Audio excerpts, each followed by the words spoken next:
Right. Well, it's 6 minutes past 6 in the UK, and we've got a good number of people present. So I think we will start. And I'm very pleased to welcome Professor Rau from, now I won't say it very well either, Tsinghua University in Beijing. He has a paper that's just come out in our journal Interacting with Computers that he's going to talk about today. And I think he's a regular publisher in the journal Interacting with Computers. So I'm greatly looking forward to hearing him talk about talking with an IoT conversational agent. So the floor is yours, Professor Rau. Thank you very much, Professor Patrick. This is my pleasure to share my study with all of us. And the topic is about talking with a conversational agent.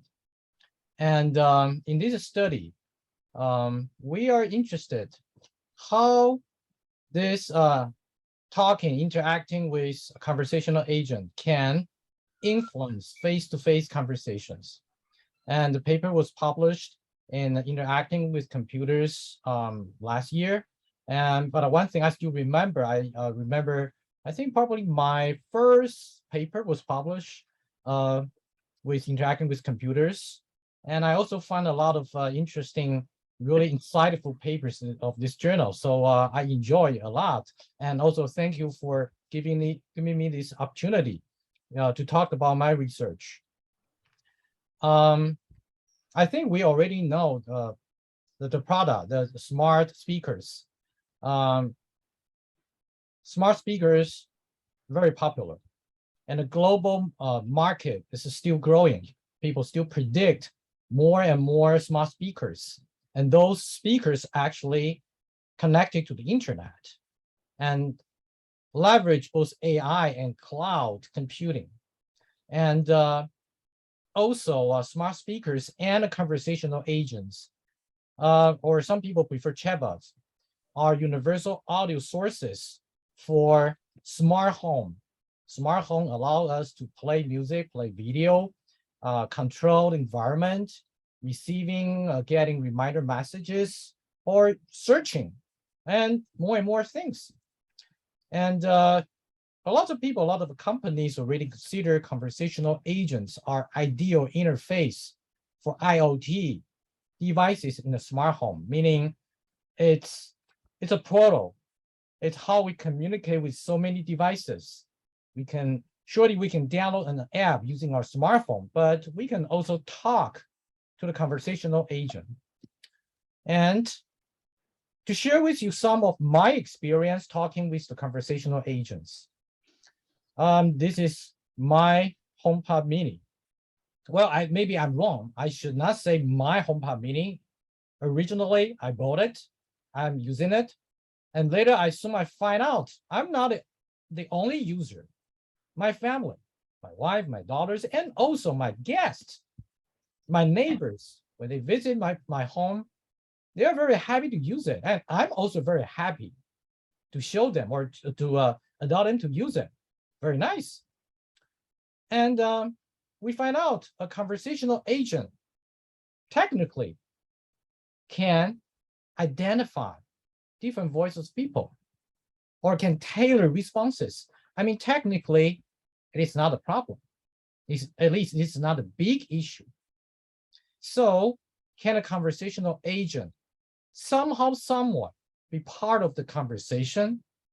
Meaning not just like one person talking to the smart agent, so a conversational agent, meaning if I talk to my wife, can a conversational agent, can a smart speaker be part of it? Yes. And I find it sometimes interesting. Somehow, some way, I think that could be some way for us to share the information. It could be some very interesting experience. But also, we have concerns. We do want any smart speaker somehow listening to our conversation. But on the other hand, if that speaker is part of the conversation, anyhow, the smart speaker has to listen to our conversation, but we don't want a speaker being hacked listening to our conversation. Hopefully. So we have been thinking how this talking with conversational agents can influence our face-to-face conversations. In previous literatures, there are actually lots of findings of negative effects, but not about smart speakers, not about conversational agents, mainly about smart phones.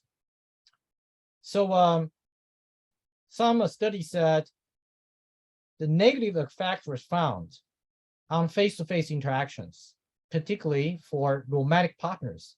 I think it's very easy to imagine or even to recall, like if we have dinner or have some conversation with someone else, and when he or she takes out the smartphone, then somehow the conversation is interrupted. And even the technology presence, meaning just with the devices putting on the table, could have some negative effects. So what about the smart speakers? What about the conversational agents? If we are in a smart home, or if we have a smart speaker, at least we know the smart speaker is listening, right? So with that presence, or even when we talk, meaning with not just me, if like me and my wife somehow talk to the smart speaker, is there any negative effects? How negative it could be? So how is the voice interaction technology used during face-to-face conversations going to affect interpersonal conversations? Positive or negative? How negative? So this is our objective. We want to examine the effects of the IoT conversational agents use on face-to-face conversations between close partners. We hear more about two people already know each other, or even live together, or at least like work together, sharing a office, instead of just a conversation between two strangers.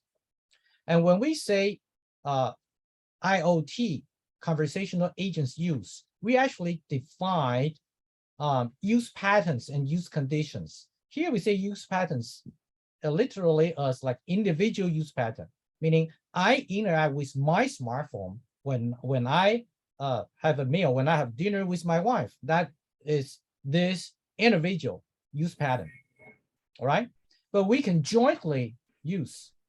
We call it joint use pattern. Two people using one or sharing the technology together.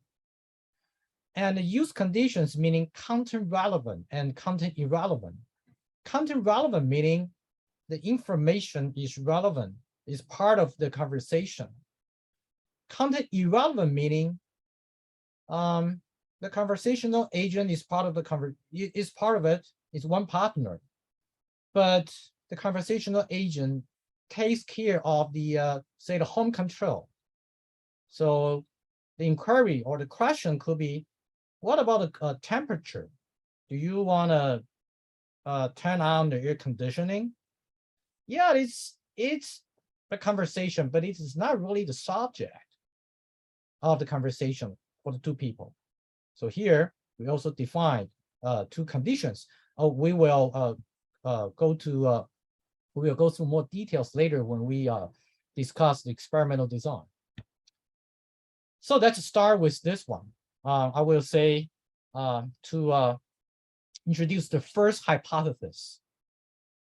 Can we focus on face-to-face conversations and ignore smartphones? If we do so, for how long? If we have a very nice conversation, if we have some good discussion, have some good meeting, we can say we can ignore smartphones for, I don't know, hours. But sometimes it is very difficult. Sometimes we find out if we take out the phone, we can soon get a lot of information, or even sometimes during the conversation, we do need some more information and we need to use our smartphone.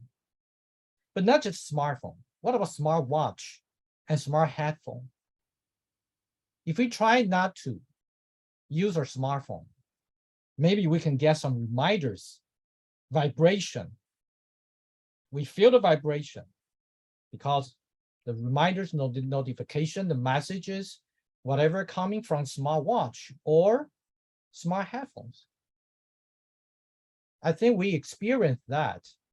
And here is the question. What about the negative effects on face-to-face conversation? Again, we review some literatures. We find out using smartphones and tablets lead to loss of exclusive attention toward the other party. Yeah. Hindering meaningful conversations, miss some part of the conversation, lowering interaction satisfaction. And does that happen again if we have a conversational agent joining the conversation? And also the study back to 2013 find out, again, with the presence of the phone, just placing the phone on the table without looking at it, then the conversation deeply influenced. The dyads in mobile phone present conversations reported lower closeness, connection, and conversational quality. And the next field study in 2016 find out people who had conversations in the absence of mobile devices, they had higher levels of empathetic concern. And with the presence of the device, the close relationship somehow influenced in getting lower, meaning lower levels of empathetic concerns. So we hypothesize that when we have a conversation with an IoT, with a smart speaker as the proto of the IoT, the IoT conversational agent, if we use it, when we have a discussion, when we have some conversations, we will feel the negative part, negative side, negative effects. There will be some negative effects on the face-to-face conversations. This is our first hypothesis based on previous literatures and our experience. But later, actually, we find out maybe the situation could be different. But anyhow, this is our first hypothesis. And again, I asked the question, I got my smart speaker, and pretty soon I find out that is not really my smart speaker. That's smart speaker of my family. Of also my wife likes it, my daughters likes it, my guests also use it. Is it really mine or my family's? So when we have some guests at home, what if the smart speaker is a little polite to ask the question or to answer the question? If my guest asks, what's the temperature outside? I think this is a very simple question. Most smart speakers are intelligent enough to find out the temperature and the weather outside. And also in the room. So the smart speakers can respond to my guest to turn on the air conditioning, to lower the temperature, make it more comfortable, right? So what about the situation if the conversational agent interacting with more than one user? Again, earlier we defined the use patterns as individual use versus joint use. If I really want to have that smart speaker as my only smart speaker, I could say, hey, I'm the only person. You need to talk to me, just like, who got a remote control, who decide which TV program we can watch, right? But when we use smart speaker, that is not really the situation. There's no remote control. Anyone talking with the smart speaker can somehow change. So we define individual use versus joint use, meaning two partners using one IoT conversational agent together when they interact with each other. The previous lectures already indicated maybe we need to be very careful about marriage, about romantic relationship. If a couple share some common interests, for example, like my wife enjoy yoga, I can tell you, I like yoga too, but I'm not really so good like my wife. But I still try to learn some yoga, and try to have some conversations and try to learn about yoga from her. This is good to me, to my wife, and we're pretty happy. But if we do not share some similar topics, like two directly or two very different leisure activities, I think that may be not so good sometimes to our relationship. So what about people living together, working together, and also using the smart speaker, using the conversational agent? And more findings in the literature saying if family members watching movies together, playing video games together, listening, enjoy music together, very positive, right? And these are major functions, meaning most smart speakers can help us with that, right? So the second hypothesis is when we have face-to-face conversations, people in joint use pattern have more positive experiences than those in individual pattern, meaning if we share, if we play games, if we talk with the agents together,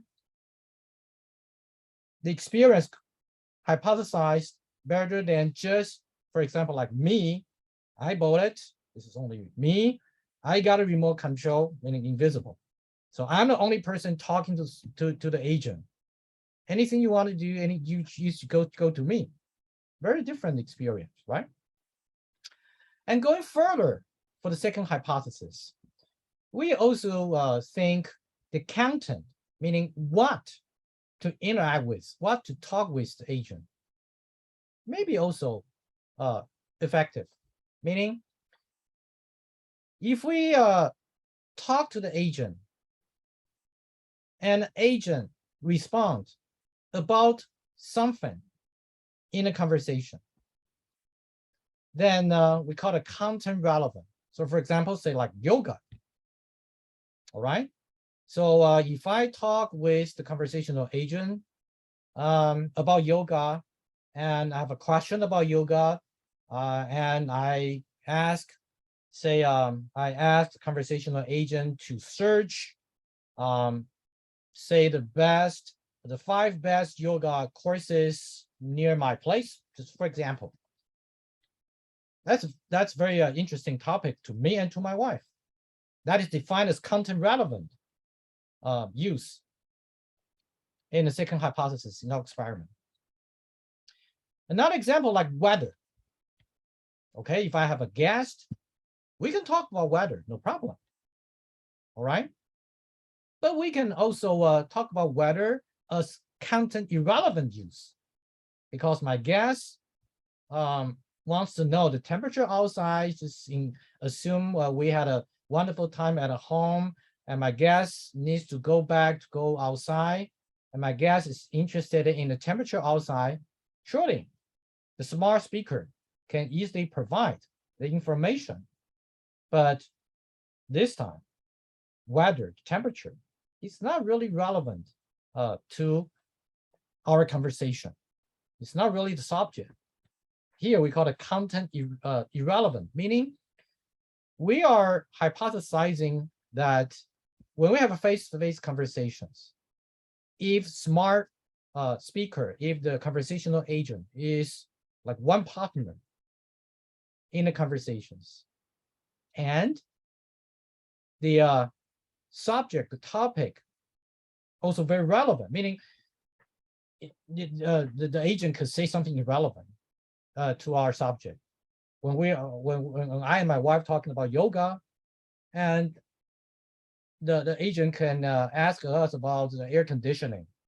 Yeah, we are you can say we are really in a conversation, but it's not in a real conversation because the topic is about yoga.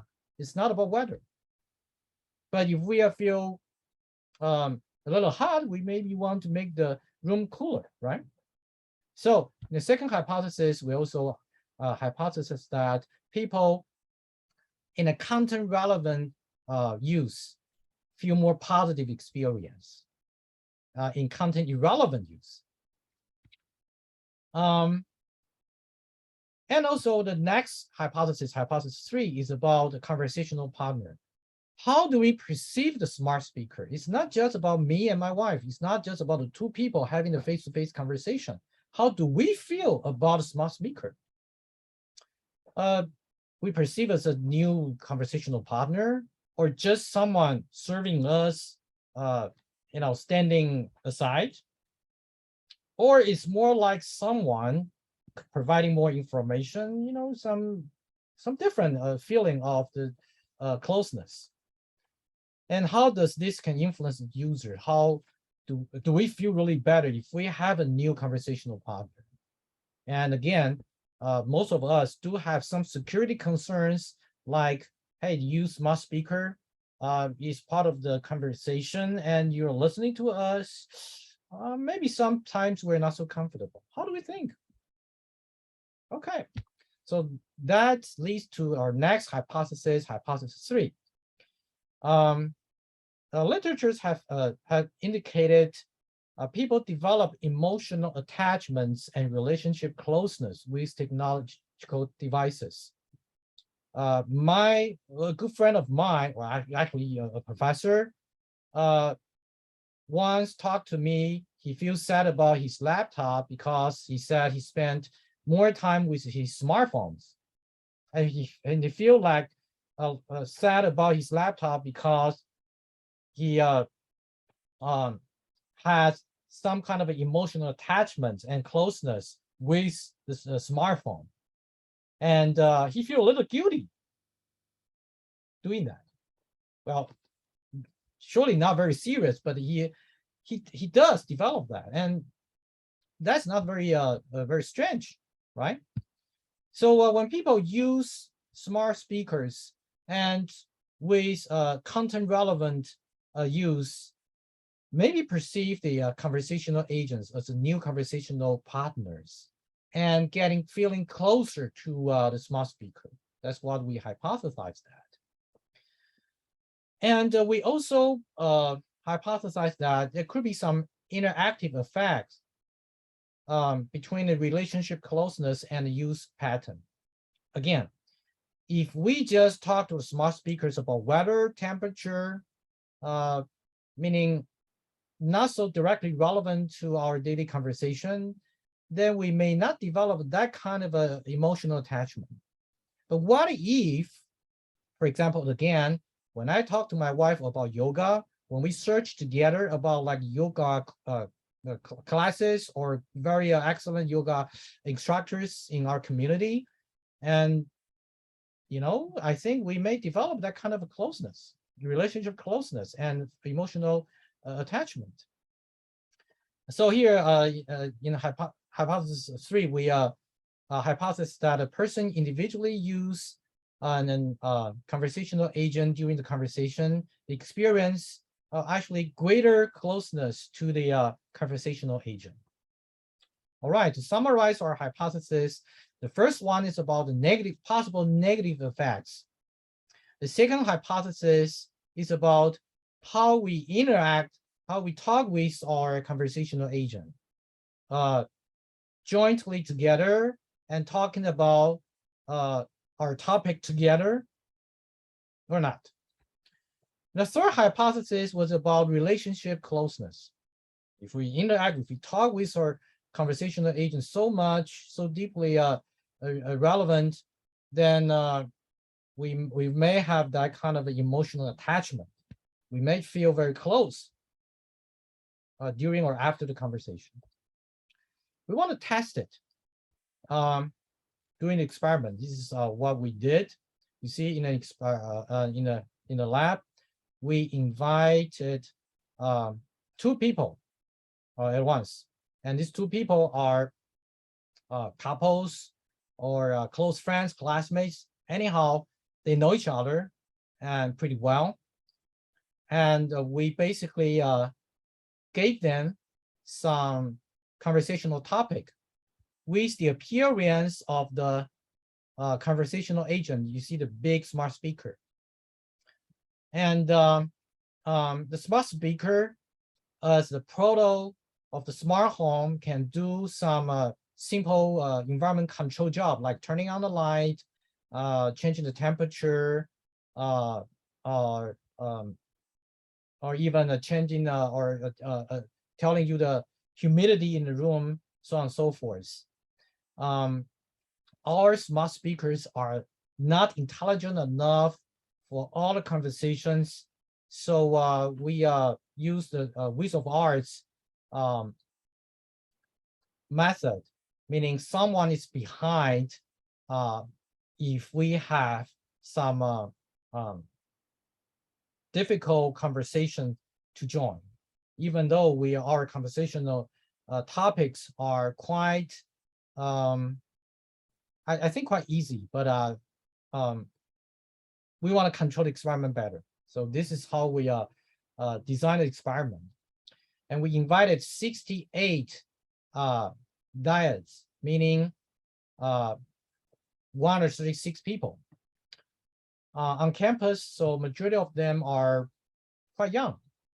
There are 24 couples, 27 friends, 8 meaning 16 roommates, 9 meaning 18 classmates. They come like 2 at a time, and some know each other for over 10 years. Some know each other for 3 months. We expected some differences between the old friends and younger friends, but later in the results, we actually didn't really find anything. Anyhow, and 13 out of 68 are like 2 boys, and 29 are like 1 girl, 1 boy, and 26 pairs are female, meaning girls and girls. So this is the participants. And when they practice, we show them the conversational agent can control the environment, no problem. And when we really perform the task, the formal tasks, we give them topics to talk. The 3 topics are childhood memory, vacation. For example, you want to travel to Beijing. Well, not right now, but we were talking about having a vacation somewhere else. And also, because the majority of them are like younger and the students, so we're talking about which course they like the best. Okay, and we're pretty sure these 3 topics are quite easy for majority of our participants, and also for our experimenter and to control, to join the conversation.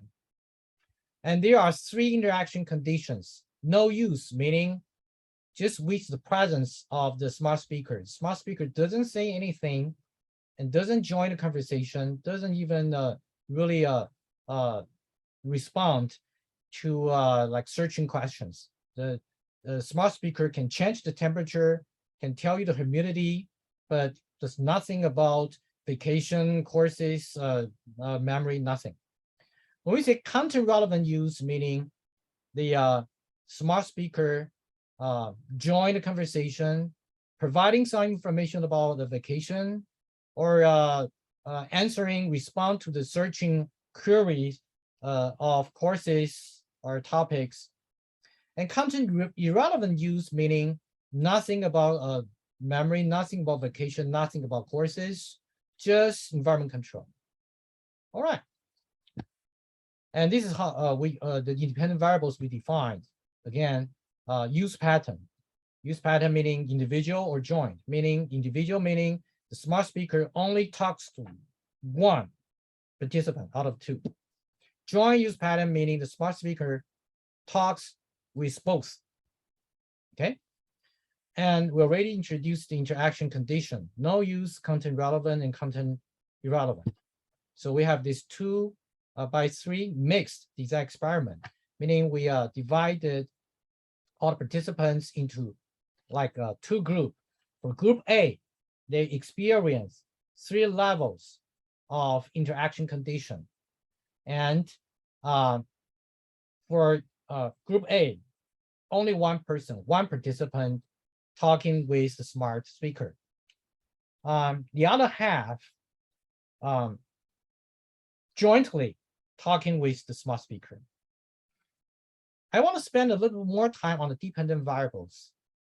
Here are the 2 variables we measure. The first one is conversation satisfaction. Because in previous literatures, we find negative effects on the satisfaction, we find, so this could be one important thing to measure. And second one is empathetic concern. Also in previous literatures, they find out the negative effects can be defined in terms of lower level of empathetic concerns. Next one, I really didn't mention, but this one was quite important in the previous paper. I think also published with interacting with computers. It's about self-disclosure, meaning, do we share more personal information in a conversation? So we want to test with a new partner, with a smart speaker joining our conversation. Do I and my wife talk more about yoga? Self-disclosure is defined as like reviewing personal information, revealing more personal thoughts, emotions, and opinions. I can tell you later we find out. I think this is the most important and interesting finding of this study. Later you will see the results. With a smart speaker presenting, joining the conversation. This conversation satisfaction, not really too different because they're close friends for 10 years, right? So a little smart speaker in a lab doesn't influence that. What about empathetic concern? Again, some are good old friends, good classmates for years. That 1 hour experiment doesn't influence that very much.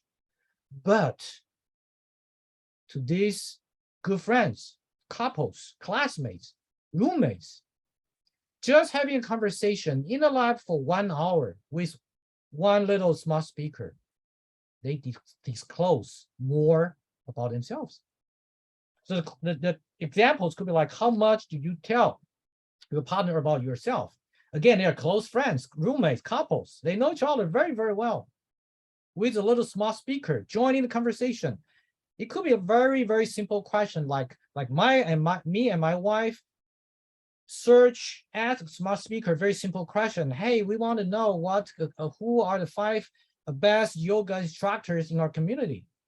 We somehow disclose more about ourselves. Later, we will see it in the results. Anyhow, so how much personal or intimate information do you share with your partner, or how honest and open were you in your responses? And also, we wanted to measure the closeness to a conversational agent.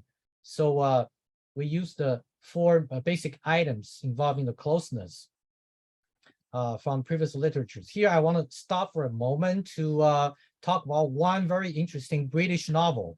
I enjoy this novel very much, and I also introduced it to my students who work on human-computer interaction. The novel is Clara and the Sun. Clara is the name of an artificial friend.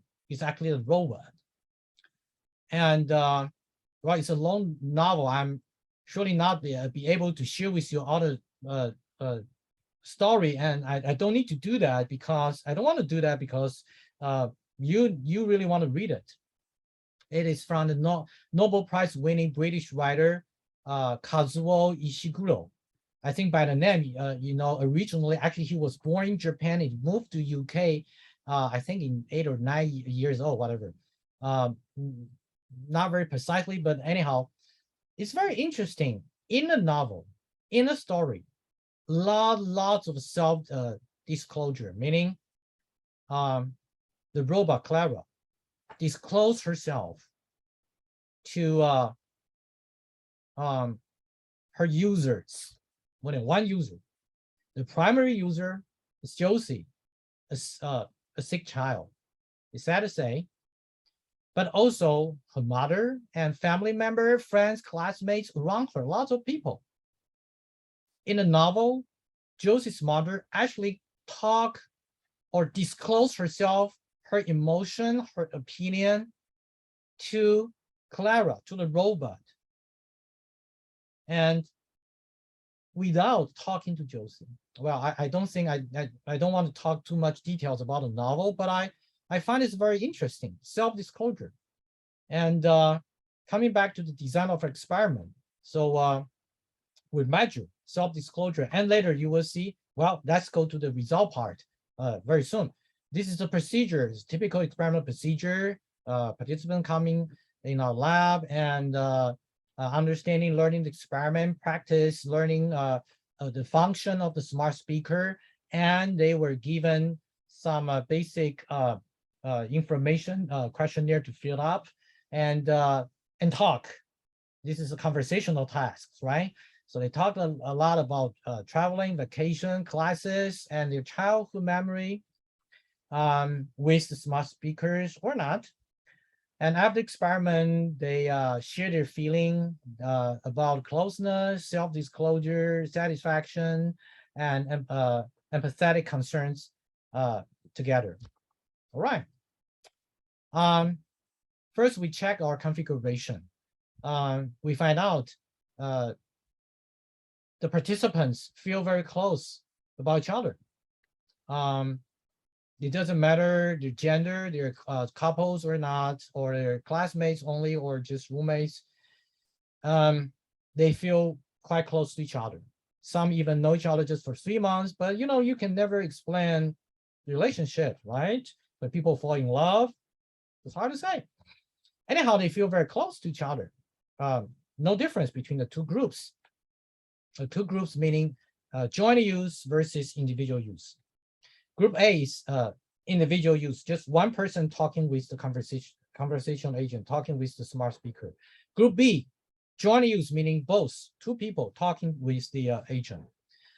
And we find out this configuration, this setting works because the Group B, the joint use, believe the two people, the two partners, they feel they communicated equally with the smart speaker. But for Group A, they say, no, the other person, or like me talking to it only to the smart speaker.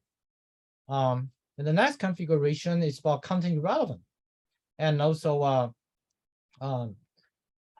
it was successfully done in our experiment. So let me to the results. Move to the result first, testing the hypothesis. The first one, negative effects or not. The hypothesis was not supported.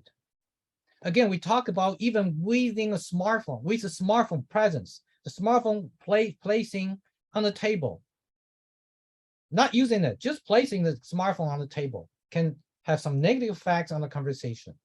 But here we find out our participants didn't feel that negative effect. They think it's okay with the smart speaker, you know, over there next to us, no problem.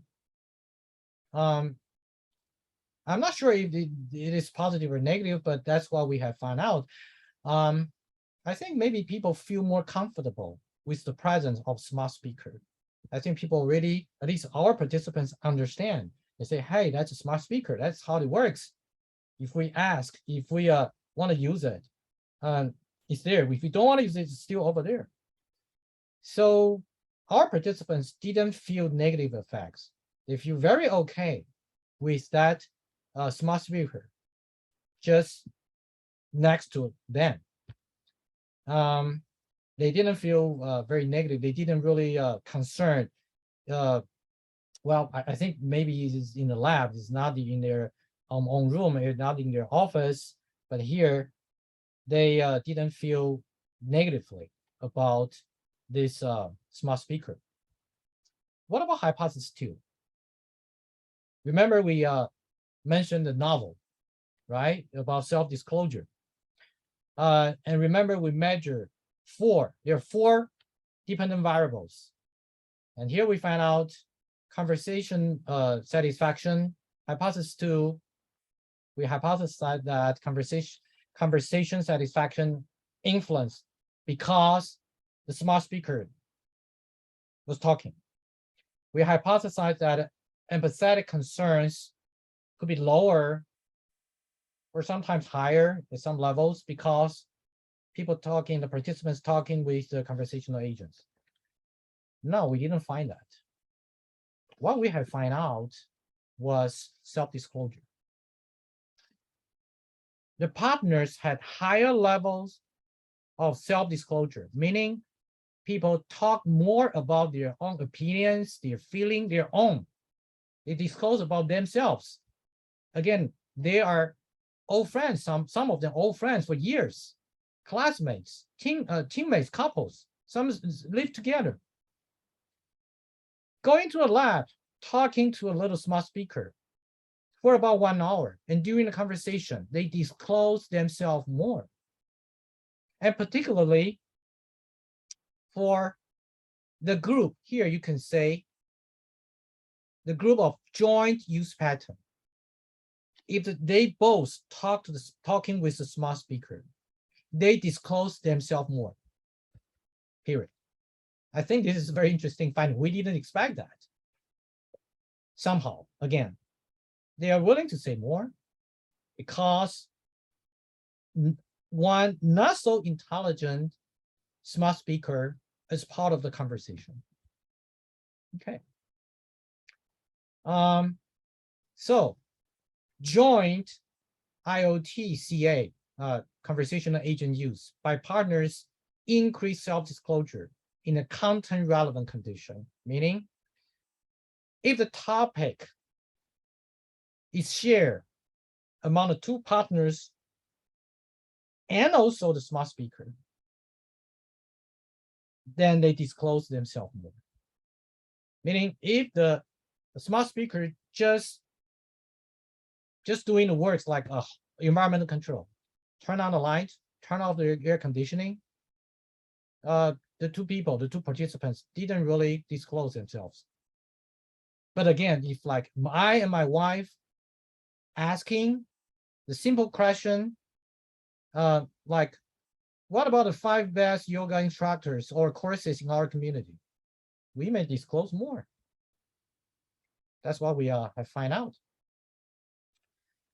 So again, we didn't have, in our experiment, we didn't have very intelligent conversational agent. And the simple questions, what we mean a content relevant could be just like, hey, I found the most popular 5 online lectures of Python, right?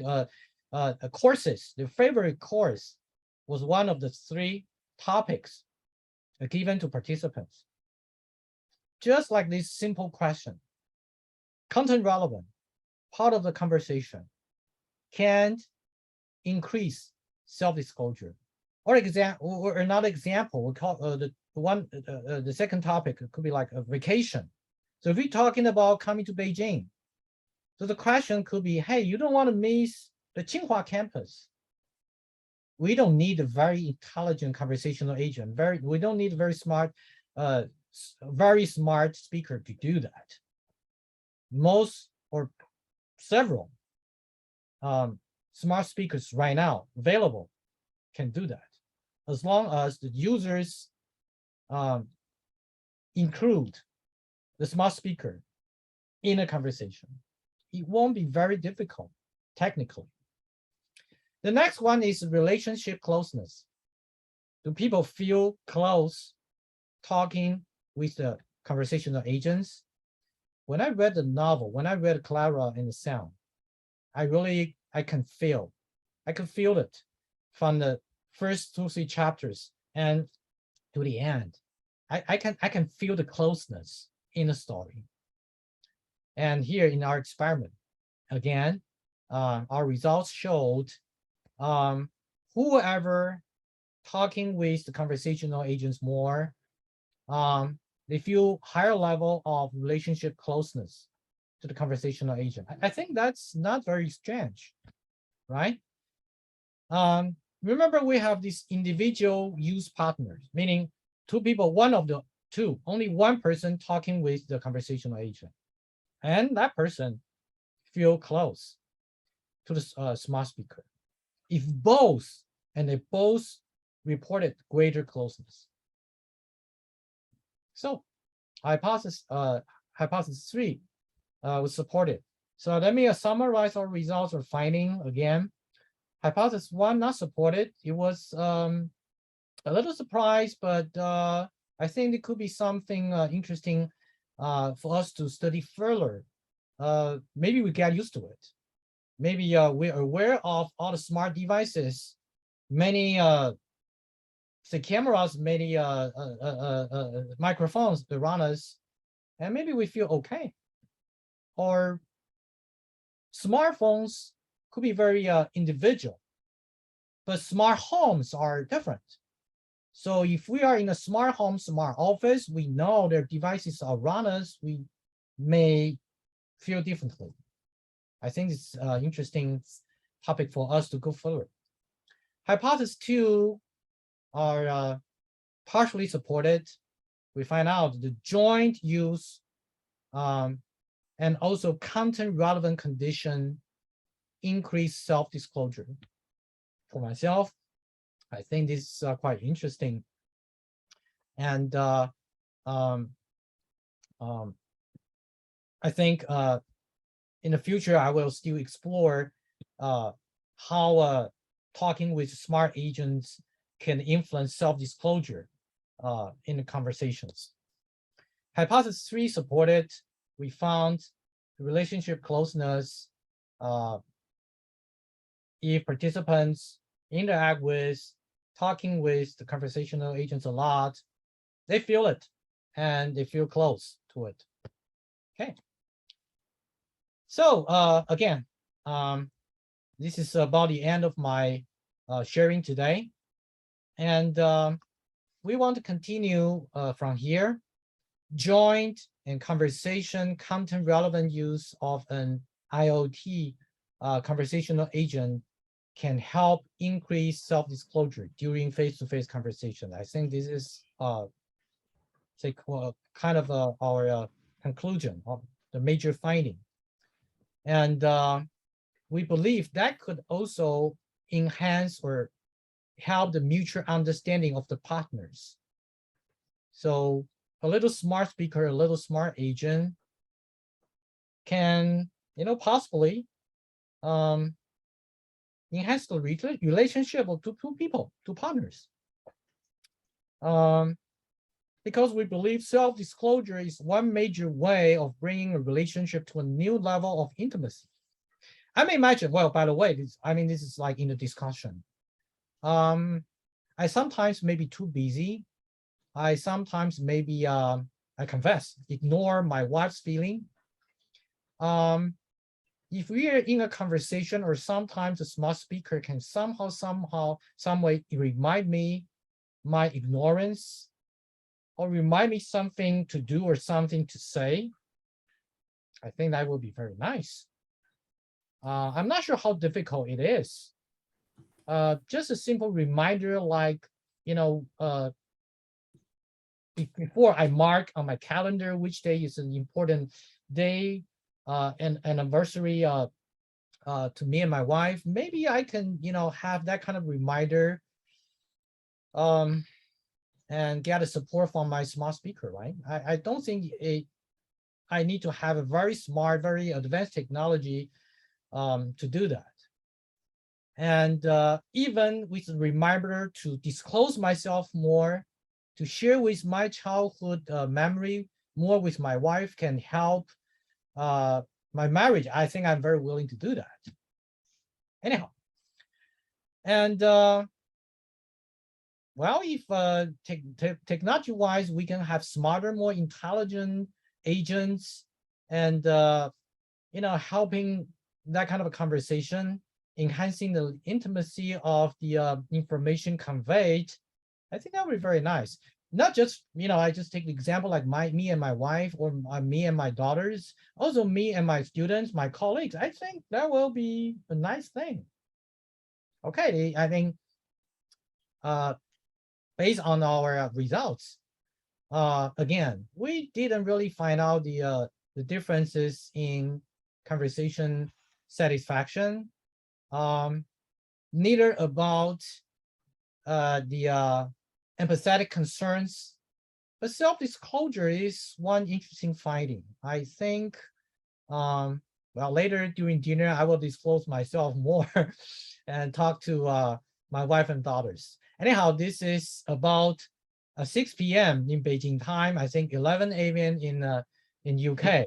I'd like to stop here, and probably I talk too much and spend some time for the questions. Thank you very much. Thank you all for your attention and allowing me to share with my experience with my smart speakers and my wife and yoga.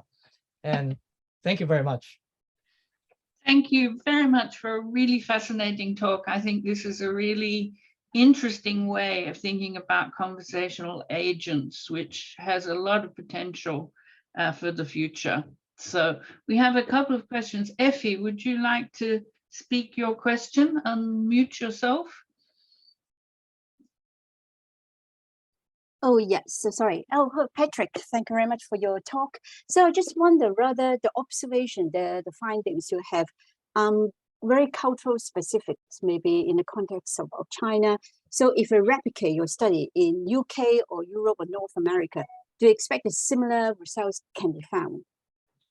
I think I haven't met you for a long time, Effie, right? Anyhow, I think this is a very, very interesting question. You know what? Last time I introduced the results with my Japanese colleagues. They also say that, hey, they really want to do it. They say, hey, we want to replicate that in Japan. You know, they also asked me to share a lot of information with them. Anyhow, yeah, I do believe so. I could not really predict the results in UK, but I believe this could be cultural specific. First of all, the attitude toward smart technologies. I could say generally our participants feel very positive about the technologies. They do have some privacy concerns, sure, but they feel very positive. They don't feel very they didn't feel bad about the speaker, the smart speaker, and they also think it's in the lab. There couldn't be anything, you know, very negative. So I think that's somehow that could somehow influence our results. So I believe it will be interesting to you know, do it again, to invite different people in different places. I think I look forward to that, and hopefully someone in some places would like to do so, just like my Japanese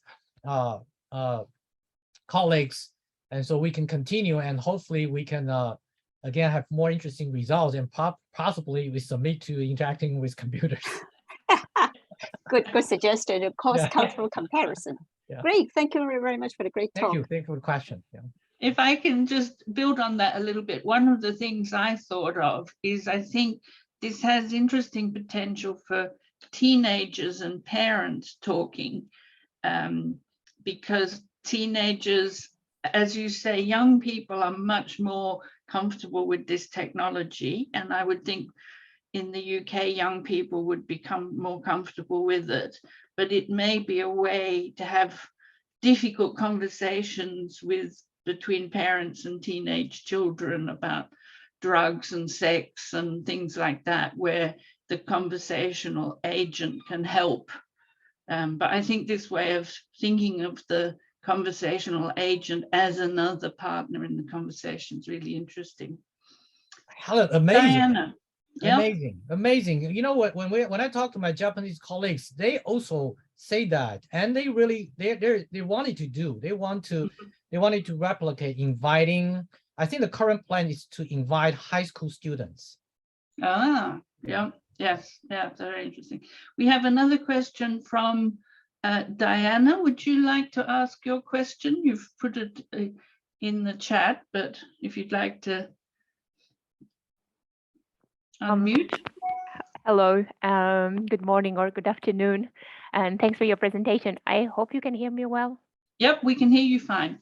All right, great. So yeah, thanks a lot for the presentation. This is very interesting for me. And I was just trying to understand a little bit better how the agent was intervening, especially in the case when there is joint use and content relevant information provided by the smart speaker. Just trying to understand what did the smart speaker actually do in that particular situation so that it would prompt greater self-disclosure. Did it ask a question, or did it just provide content relevant information, or did it intervene following a particular pattern in the conversation, just to understand how that happened? What's the link? Oh, thank you very much. Thank you. I didn't have time to explain, but I think this is very important. Basically, because we didn't have very smart speaker, so there are basically two kinds of interactions. First of all, the participants ask questions like doing search. That's one thing. That's one kind. The second kind of interaction is the smart speaker also ask questions, but based on the searching results, meaning you could find the top 5 or top 10 questions asked in the internet. So our smart speaker actually asked the two participants the same questions they found in the internet, which means, again, the smart speaker in the experiment was not very smart enough to go deeply into their conversation, could not really intervene or interrupt their conversation, but just provide information, but also provide information directly, giving them some questions that will be consistent with the expectations of our participants. Meaning, if we have very, very smart smart speakers, then the participant may not feel, maybe do not focus on the conversation. So we try not to have very smart speakers. So again, two kinds of interactions. First of all, answering the question, searching, and also tell the participants the questions have been asked in the internet.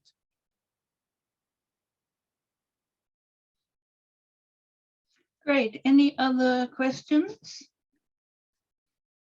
I'm just watching the chat. I have one question, because I think this idea of content relevant material is really interesting, and it applies not just to this situation, but I'm finding I'm overwhelmed by material coming at me in different channels, my phone, my computer. I actually gave up my Alexa smart speaker because I didn't bond with her. But how can we easily use HCI techniques to tailor the content to be more relevant? That seems to be a big challenge. Have you been thinking about that? Yes, I think this is again a great question. I can tell you we actually get the idea because of negative use, negative experience. I think in China, we sometimes find out we get some advertisements from our smartphones just because we talk something with others. So we also know there's some apps. I think this is very negative, very bad. Somehow turn on the microphone, listening to our conversation. So we actually get an idea. So we when we search or when we try to get some news, we find out something recommended by the system is just very relevant to what we just said. And that was very negative. That was not a very good experience. So I think that could be somehow similar to your experience. I don't think I have a very good solution for that. But I think if we can somehow relieve the concerns or more or less of security or privacy, we may be able to allow such kinds of smart speakers talking more about, relevant content with us. Right now, the situation is, at least in Beijing, what we experience is we try very best, but we could not, escape away from this.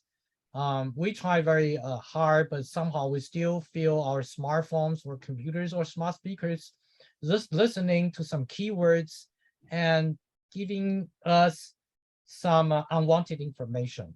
But at the same time, we know technology-wise, we know it could happen on a positive side, meaning what if the information is exactly what we need, is relevant to is relevant content, is relevant to our conversation, then there might be some positive effects.